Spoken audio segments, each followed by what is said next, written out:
Hi, my name is Susan McClafferty, and I am the equine fine art photographer behind Marish Media.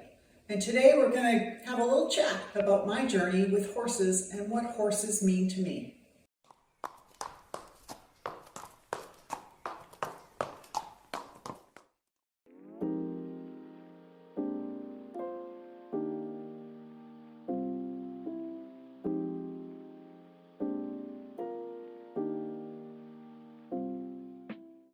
I have been a horse lover my entire life. When I was a little girl, I begged my parents for riding lessons, and eventually, of course, they gave in, and I got to ride at the local stable where I grew up in Canada. And I always, from the very beginning, I always picked the most complicated horses. Even when I didn't know how to ride, I would pick the sensitive ones, the ones that other people were afraid of, the ones that people couldn't ride or didn't understand. And I always wanted to connect with those animals on a very deep level and understand them and be able to communicate with them in a way that they understood. And so that has followed me throughout my life with horses. My journey with horses has changed over time. In the beginning, I was a hunter rider, and I loved doing that perfect round when you almost felt like you didn't even need to be on the horse. You and the horse are perfectly at one, and everything works out. Every jump comes up beautifully. They round perfectly. You have a lovely flying change, and you just float right out of the ring. That was absolutely my joy in my younger years, and I have some special horses that I enjoyed competing tremendously.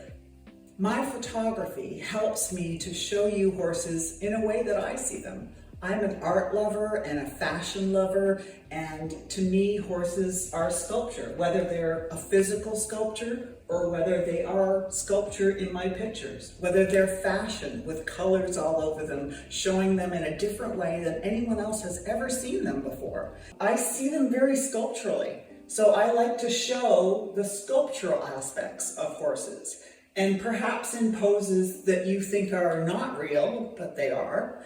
And with colors, such as with color gel photography, I have a variety of print collections, and one of them is this Colorful Coats collection, which really uses a fashion photography technique of using color gels on lights in the studio. And it is my absolute passion to do that work.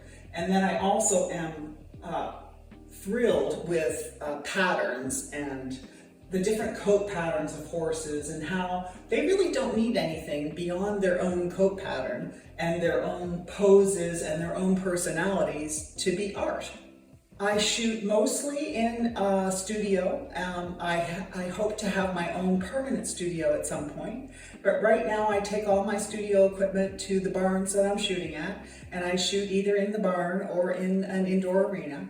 And it's always important to me that the horses are very comfortable in that environment. So we desensitize them a little bit at the beginning and make sure that they are happy being in there. And then I really want them to show themselves for who they are. And I try to show you them the way I see them. I currently have 5 horses. I have a Frisian named Nico.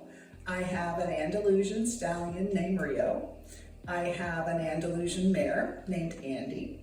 I have a Lusitano gelding named Ruscio. And I have a Selle Francais gelding named Jazzy.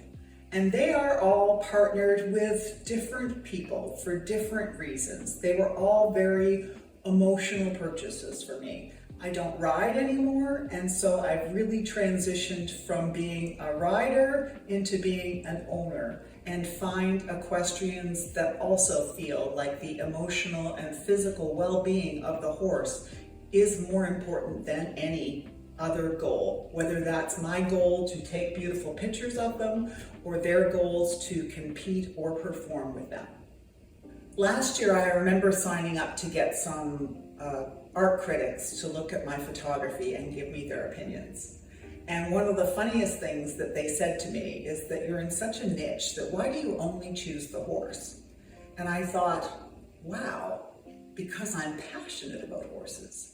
Not that I'm not passionate about other things like dogs and fashion and art. Yes, I am. But for photography, I'm obsessed with horses. I want horses all the way around me. I have sculptures in my house. I have books on horses in my house. I have my own artwork all around me, and I can't imagine living any other way. And what I call it is I am living artfully, and I am living artfully with the horse.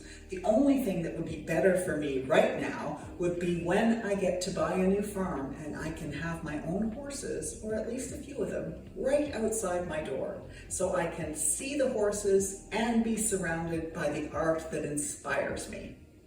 Horses have always been there for me.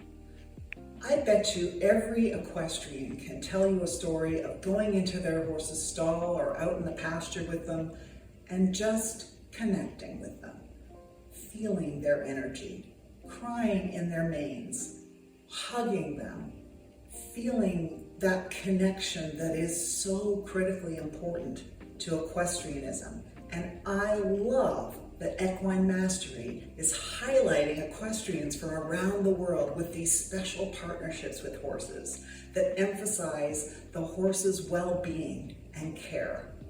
I have been an advocate for horses, and I have spoken up, even as a teenager, to professionals who were doing the wrong thing, and they needed to stop. And sometimes they would throw their arms up in exasperation on trying to load a horse, for example.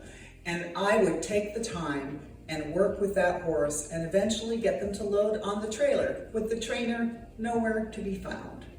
So I have to always speak out for the horse, and I encourage everybody to speak out for the well-being of the horse, because they are incredible creatures, amazing. Their energy is so interesting and so different for each one, and getting to know each one and trying to understand what they're telling us is just the magic of horsemanship. The challenges I've faced with horses are probably the same that many have. There are a lot of emotionally damaged horses out there, and we, as humans, have created those horses. We've pushed them too fast, we've asked too much of them, we've put them in the wrong job, we've treated them like they are a bicycle instead of a living, breathing animal. It is our obligation as equestrians to care for these animals, to make sure that they are cared for by others, to speak out when we see them being harmed.